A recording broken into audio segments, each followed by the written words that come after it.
Sibingelele sikwamukele indaba enze ihora lokuqala emini sibingelele nakuwe osibuka ohlelweni letholusha lezokusakaza iDTT lezi indaba nizethulelwa usakhiwo ngokwasokhela nazi ezinohlonze emini nje. This is news to me. I am shocked that Coke was in fact registered as a company by Mr. Lukota and some other people. Iqembu lezombusazwe Congress of the People selesuliwe ohlwini lwenkampani ezisemthethweni ekhomishana egunyaza ukuba semthethweni kwenkampani kuleli CIPC lokhu kudalulwe encwadini abameli yomunye wabaholi baleli qembu osanda kuxoshwa uWilly Madisha yize kunjalo leli qembu lisabhalisiwe ohlwini lamaqembu ezombusazwe eIC. 26 dockets have been opened and 24 people have been arrested and 8 out of those people have been sentenced by the court of law. Abalele amashumi amaloli angqongqiswe ngomlilo ezifundazweni ezihlukene kanti sekuboshwa abantu abangama-24 kulezi gameko lokhu kudalulwe ungqongqoshe amaphoyisa ubheka icele nobelandisa ngenyathelo esezithathwa amaphoyisa ukunqanda kubhebhetheka kwalezi gameko. The team is gelling well. Number one, we are acclimatizing. The girls seem to be getting along with even the people here in New Zealand. Even on the field, we're starting to connect more. Abadlali bebanyana bakholelwe ekutheni kuzobasiza kakhulu ukudlala umdlalo wokungcweka neCosta Rica ngomgqibelo njengoba belungiselela umqhudelwano wendebe yomhlaba ozoqala mhla zingama-20 kwephezulu uphothulwe mhla zingama-20 kuNcwaba. Xhumana nophiko lwezindaba ze-SABC sithinte uma ufuna ukusazisa noma ukusiluma indlebe ngodaba oluthile noma ingqinamba ezikhungethe umphakathi wangakini ungasishayela kule nombolo ethi 011 714 6133 noma usithumele i-email ku-news@sabc.co.za. SABC News izwi lakho sizimele asithathi hlangothi.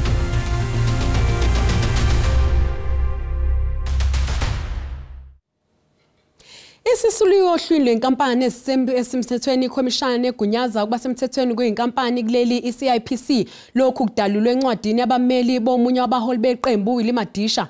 Ikhophi yabhaliswa njengenkampani ngo-2008 kepha isabhalisiwe njengeqembu lezombusazwe ekhomishaneni ezimele ebhekele ukhetho kuleli. Okhulumela ikhophi kuzwelonke uDennis Bloom uthi babize umhlangano ophuthumayo wesigungu esiphezulu seqembu ukuzobhunga ngalolu daba. Ukhala ngokuthi lokhu kungase kuphazamisa inhlelo zeqembu zokhetho likazwelonke langonyaka ozayo.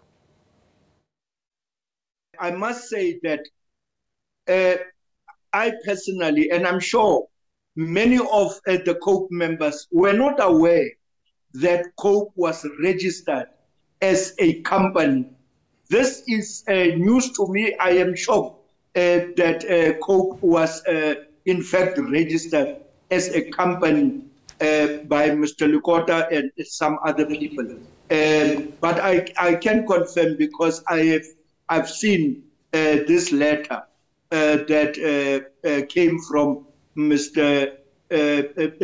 Deputy President Madisha and Tate Hleko's lawyers. Umengameli wezwe uCyril Ramaphosa usehalalisele intsha esanda kuphothula uqeqesho lwayo ngowezamakhono emsebenzi ngaphansi kohlelo kahulumeni olwasungulwa ukuze kubhekane ngqo nokuthuthukiswa kwentsha yasendaweni zasemakhaya. Umbuthano namhlanje ubusengethwe enkanjini yamasoja eNiger eGauteng. Lolu hlelo lukahulumeni lweNarisec lwethulwa ngonyaka u-2010 ngenjongo yokufukulwa kwentsha eyakhele izindawo zasemakhaya ezifundazweni zonke ezisishiyagalolunye. Ngalolu hlelo intsha icijwa ngokwamakhono emkhakha eyehlukene. The young people graduating today from the Youth Leadership Development Program have received training, yes, from the Defence Force in partnership with the National School of Government, the National Youth Development Agency, and the Road Traffic Management Corporation. They were recruited from various districts and local municipalities across our 9 provinces through an open and transparent process. Ingaphezu kweinkulungwane eziyi-17 intsha eseyihlomule kakhulu ngokucijwa amakhono ngalolu hlelo. Lo mbuthano namhlanje uhambisana nokuhlonishwa kwalabo asebephothule uqeqesho lwabo. By graduating here, you've been given the tools that you need to navigate your way through life. Now it is up to you to use them to better your own lives and to bring about change in your communities. Umengameli wezwe ubese enxusa inkampani eziyimele ngokuthi zelule isandla ngokwelekelela labo asebephothule uqeqesho ngokubanikeza amathuba emisebenzi ngokubaqasha einkampanini zabo. Amaphoyisa ase-Eastern Cape aseqinisekisile ukuthi sekudutshulwe kwabulawa abantu abayisithupha emgwaqeni uMdledle kwanobuhle eKarigha. Okhulumela amaphoyisa e-Eastern Cape Colonel Priscilla Naidu uthi kubikwa ukuthi gasela amadoda angaziwe egcekeni lomuzi adubula abantu kade bekhona kanye naseduze. Intatheli SABC umcebisi Ngqina usendaweni esigameko.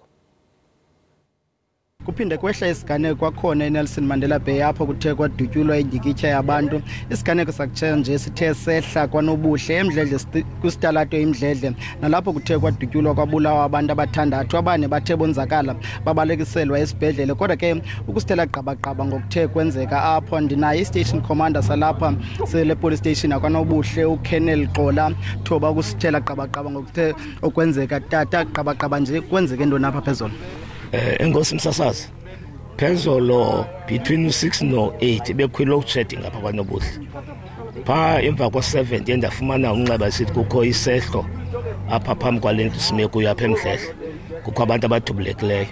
Lendlu sime phambi kwayo yindlu ke ethengisa izidakamiswa kakhulu kunjalo nje nakule weekend sisuka kuyo besike safika pha sizoqoqa apha kuye kuyakadubuleka kabantwana okanye abafana namantombi amabini.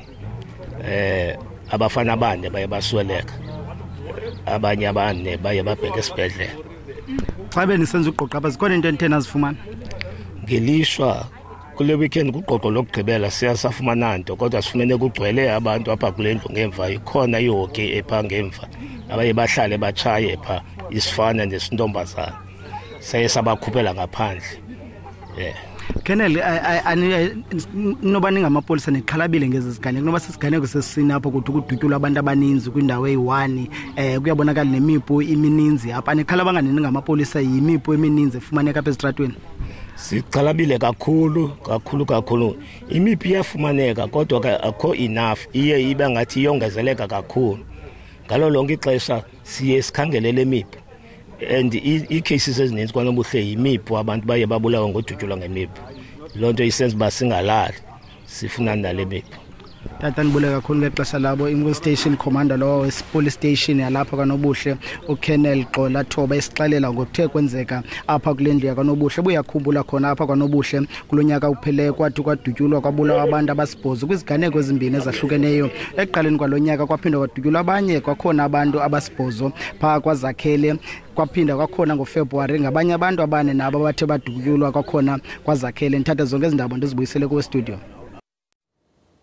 Abashayeli bamaloli emgwaqeni ngothela waye ku-N2 phakathi kweRichards Bay kanye nasempangeni ogunyo olusenyakatho yesifundazwe KwaZulu-Natal sebenxuse uhulumeni ukuthi ajuba bezomthetho ukuze eqinisekise ukuphepha kwabo. Amanye amaloli amabili athungelwe ngomlilo kuleya ndawo esigamekweni sokugcina. Abashayeli bamaloli ku-N2 phakathi kweRichards Bay nasempangeni bathi basakhumula kahle isigameko sokuhlaselwa ngomsomluko. Asizizwa singaphephile kakhulu. Sizizwa singaphephile ukuphepha kwethu impela kukho la njoba sekunesikhathi lento yenzeka njengayizolo nje ade kushiswa ama-truck mabefika besishisa sidele la ebusuku silahlekelwa imphefumulo kubuye ithemba basuke sibone o-blue light mabesuke sebenyamalele siba nalo ukuthi ayabona njengamanje akusekho safe. Inkampani yonogada endaweni ithi bekunomlayezo ezinkundleni zokuxhumana othi kuhlaselwa abashayeli bokufika. We received a call for a truck being attacked. Upon arrival, we found that 2 trucks were set alight.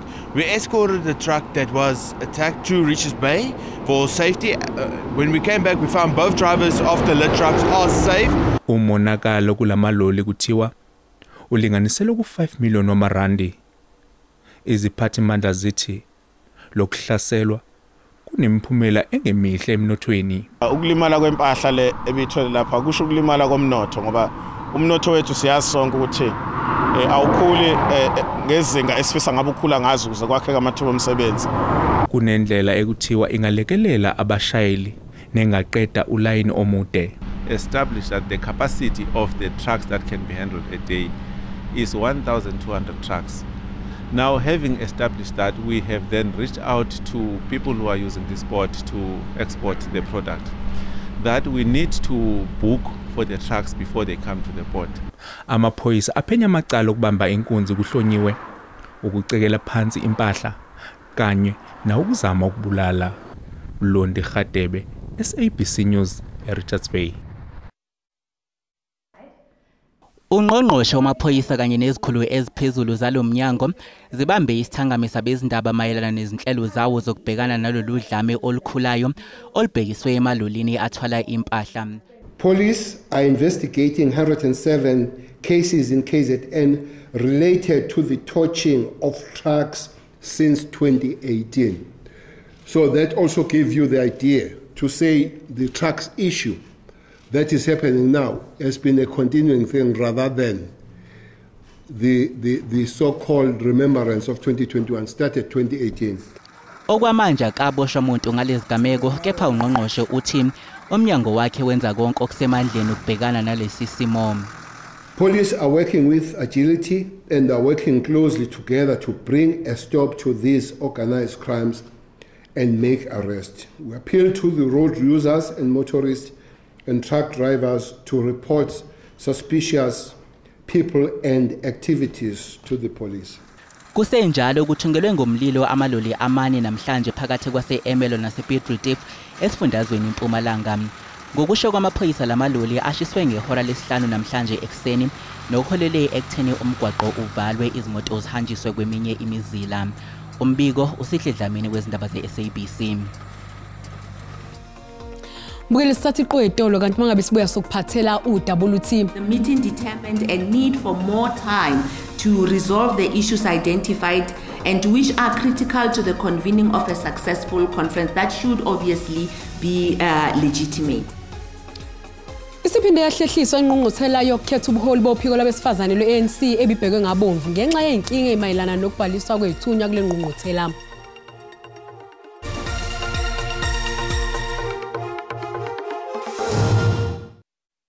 Mbukela siphinde sikwamukele uma ngabe usanda kungena odabeni oluhambe phambili besibike ukuthi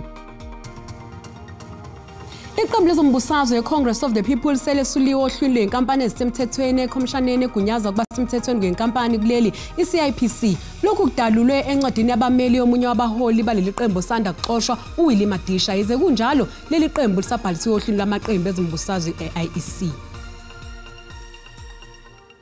Mbukeli khumbula ukuthi lezi ndaba sikhona na ku YouTube, ngena kuyona uzicinge ngamagama athi SABC izindaba na kanjani uzozithola. Umsolo wokugcina ecaleni lokweqejele kaThabo Bester usihoxisile isicelo sakhe sebheyili. Umokhethi Ramulula ongowesithathu ukuhoxisa isicelo sakhe sebheyili ecaleni lokusiza uBester ngesikhathi eqejele. Kwenzeke isimo besingalindelekile ngesikhathi abashushisi betshela inkantolo ukuthi angeke besiphikise isicelo sebheyili. Noma kunjalo ummeli kaMokhethi Ramulula wazise inkantolo ukuthi angeke aqhubeke nesicelo sebheyili. Kanti omunye ngumsolwa kuleli cala uJoel Makhetha yena udedelwe ngebheyili ezinkulungwane eziyishumi zamarandi. The accused indeed surrendered his passport to the investigating officer. So the passport is already in possession of the investigating officer. And on that basis, Your Worship, the state has no grounds whatsoever to oppose the application. Ungoti wezomthetho uthi isinqumo senkantolo ephakeme sokunikeza abasolwa ibheyili sibe nomthelela esinqumweni sombuso sokungaphikisi izicelo ezintsha zebheyili. The judge, as we said, he overturned the ruling and he made a blueprint. Blueprint meaning he gave us a memorandum. He gave us steps which we need to follow in order to be successful in bail application. Umolete wengeze ngokuthi isinqumo sika Ramulula sokungaqhubeki nesicelo sakhe sebheyili kungenzeka ukuthi sihlobene nokuphepha kwakhe. The applicant or this accused might say, if I'm released on bail, I am not safe out there. So it bothers around his safety when he's released and he's gonna interact with the community out there. Ihlehliswe ngesonto ingqungquthela yokukhetha ubuholi bophiko labesifazane lwe-ANC ebibhekwe ngabomvu ngenxa yenkinga emayelana nokubhaliswa kwethunya kule ngqungquthela. Our assessment, however, is that there is still room for improvement in the registration process in all our provinces. The ANC Women's League entity further seeks to give greater focus, attention to the dispute resolution and appeal processes to ensure that all matters raised by our branches, regions and provinces are fully attended to. Following the exhaustion of the issues raised, the meeting determined a need for more time to resolve the issues identified and which are critical to the convening of a successful conference that should obviously be legitimate. Accordingly, it has also resolved to postpone the national conference by a week to the 21st until the 23rd of July 2023. Iqembu lezombusazwe iDA liqale umkhankaso wale Soweto njengoba amabombe ebheke okhethweni kazwelonke ozokuba ngonyaka ozayo nje. Iqembu eliphikisa iDA isinxusa izakhamuzi zesifundazwe Gauteng ukuthi ivotele ushintsho ngo-2024 njengoba ukhetho lukazwelonke selusemome nje. Umholi weDA ukholelwe ekutheni lesi yisikhathi sokuthi izakhamuzi ithathe isinqumo esizohlenga lesi sifundazwe. And nowhere is it more crucial to use your vote for change to rescue this province and this country is right here in Gauteng. This is the economic powerhouse of South Africa. And if the Moonshot Pact can get over 50% here in Gauteng in the next election, can you imagine what the change we could bring to this province? Umholi weDA ugcizelele ukuthi baseyihlelweni zokuliqinisa kakhulu leli qembu eliphikisayo njengoba amabombe ebheke okhethweni lukazwelonke lwangonyaka u-2024. For the first time since 1994, there is a chance for the opposition to win. But we can only win if we work together.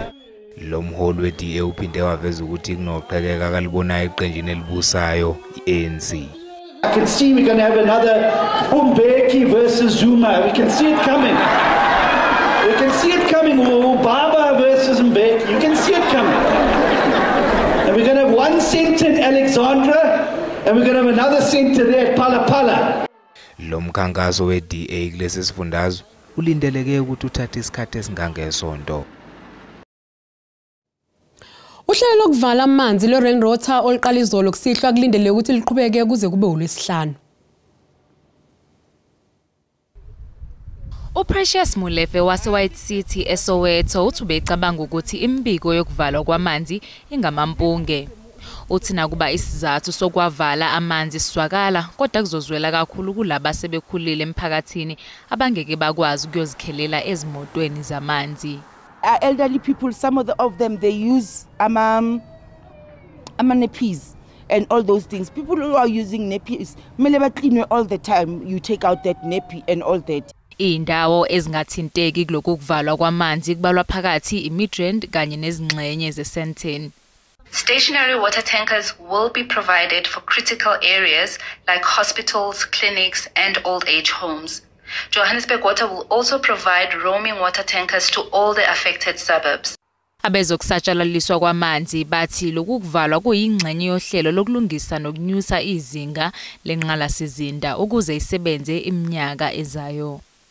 Rainwater has formally informed the affected municipal customers by issuing a 21-day advance notification to allow the entities to plan and execute appropriate contingency plans. The municipalities are therefore expected to communicate to their consumers. Rainwater ibisanda kuchitha insolo zokuthi nenkinga yokuhlinzeka ngamanzi. Ithi inkinga enayo nje ukuhluleka komasipala ukulungisa inqalasizinda esindala.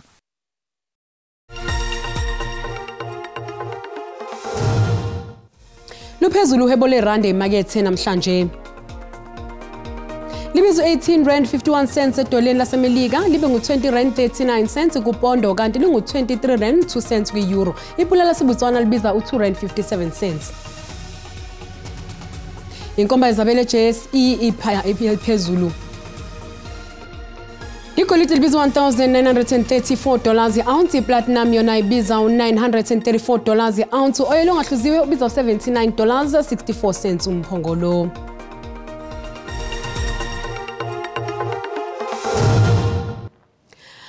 Abadlali bebanyana bakholelwe ekutheni ukudlala obungani neCosta Rica ngomgqibelo kuzobasiza kakhulu ekulungiseleleni umqhudelwano wendebe yomhlaba ozoqala mhla zingama-20 izinsuku kwephezulu uphothule mhla zingama-40 kuNcwaba.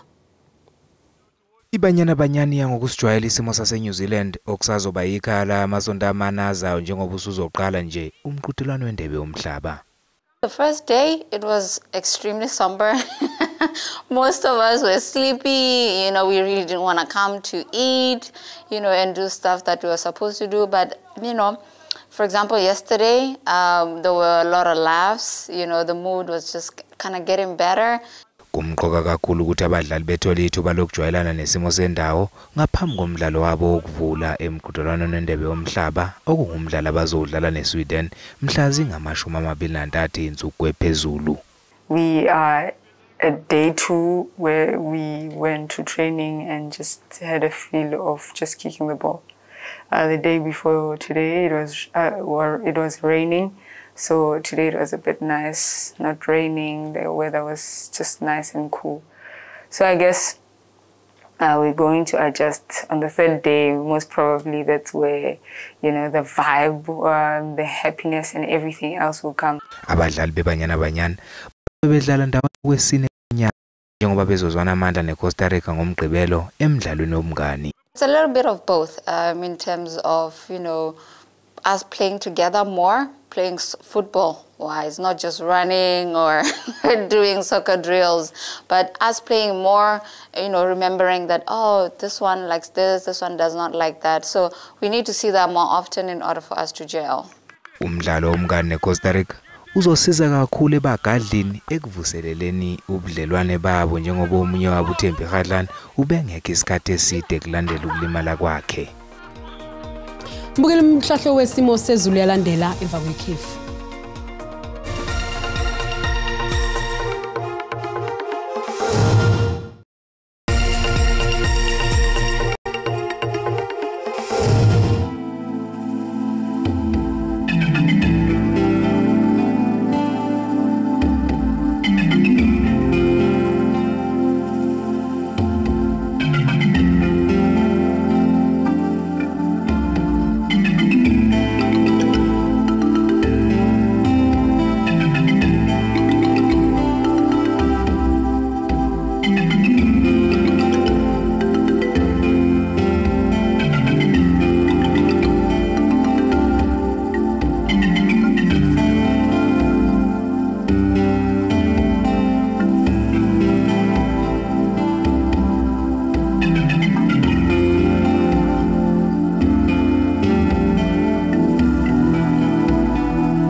Sibeka lapho indaba zehora lokuqala siyabuya futhi ngehora lesikhombisa sobe sagiya ngalo likaMagebe kwasokhelela inkosazana uManzuza umshazi kaNishada kaMaqhoboza sale kahle.